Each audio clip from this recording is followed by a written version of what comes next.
Well, working moms are busier than ever, whether it's juggling their children's after-school activities or rushing to catch a flight for their next business meeting. They never have much time for some good old R&R. But joining us now is Mom on the Run, Colleen Burns, who has great tips to help keep working moms rested and refreshed on the road, which is pretty tough to do. Welcome, Colleen. Hi, thanks for having me. Now let's talk about you first. Okay. I don't know how you do it. You're a working mom and you've got 5 boys. I do. Ages 14 to... Yeah, just turned 3. 3. Yes, so it's busy. That's crazy. You're traveling all the time. How do you do it? Well, I did find out the hard way. You really do have to take time for yourself. Okay. The hard way, truly. But you want to make sure that you're good yourself because otherwise you're no good to anyone else. Right. So Exactly. you really do have to take that time and keep that balance between work and home life. Yeah, and with 5 boys too, that's tough enough in itself. Now, when you leave the house, you say that there's a few things that you just have to do, and that gets your day going, right? Well, right, and I think the 2 most important things when you have to remember with all things, but especially when you're traveling for business, eat right, sleep well. So a couple of things I like to do, I make sure I don't eat when I'm hungry. I make sure I already have, I eat when I'm hungry, but I want to plan ahead. So when I am hungry,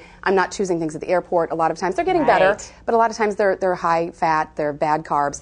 So get some dried fruit, get some dried nuts, bring them with you so that you can eat as you're hungry. Also, you can't drink enough water. It makes you look better, you're less tired, and you'll also eat less because sometimes when you're hungry, you feel you're hungry, you're really just thirsty. You're really thirsty. So that helps a lot. Also, choose a hotel that you can eat breakfast at the hotel, because I find if I don't eat breakfast at the hotel, I don't eat breakfast at all, and it's not good to miss breakfast in the morning. I found a lot of hotels are upgrading their menus. You can get really good food, and at basically the same prices at some local restaurants, and even better because of package deals and things like that. Radisson, for example, upgraded their menu to include some menu items developed by the Culinary Institute of America, for example. Wow. So really good about gourmet food, Yeah. and you're able to stick to a diet. You've also put together what's called a relaxation kit that moms on the go should take. Can you explain what's inside of the kit? This is really just a collection of those things that help keep your stress level down. It's very personal, whatever helps you. So for me, noise-canceling headphones are huge. Bose makes them. It's the same technology as pilots have. But what I found before I was using them is I was really rattled after getting off in an airplane, the constant noise, and I didn't realize how much it bothered me until I started using these.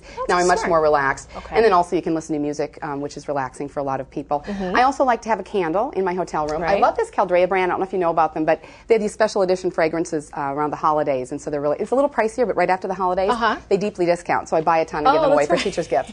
And then I always have pictures of my family. That helps relax me, so I keep those in the hotel room as well. Here's the thing, how do you get so relaxed and still stay productive at the same time? Well, true. Well, it's good to be relaxed because you need the sleep. The sleep is really what keeps you productive. You have to have 8 hours of sleep or so, and that is hard sometimes on the road. So find a hotel room that's in a good location in the hotel. Ask the front desk if there's one away from the elevator, away from the ice machines, away from other families.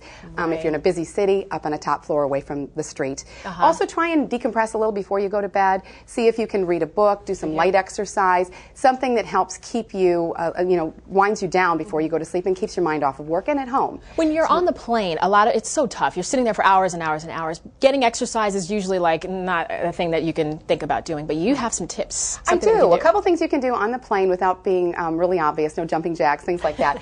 But what you're really trying to do is just stress and relax those muscles, keep them relaxed, keep your circulation up. So bring a ball with you, even a balled up pair of socks works. Squeeze and release and rotate from hand to hand. Put your head down into your chest and rotate your head back and forth. That really relaxes your neck muscles. Shrug and then relax. You don't realize how tense you are sitting on that plane. And then also choose an aisle seat because you can get up and move around, go back and forth. That makes sense too. Yeah. Excuse me, past everybody else too.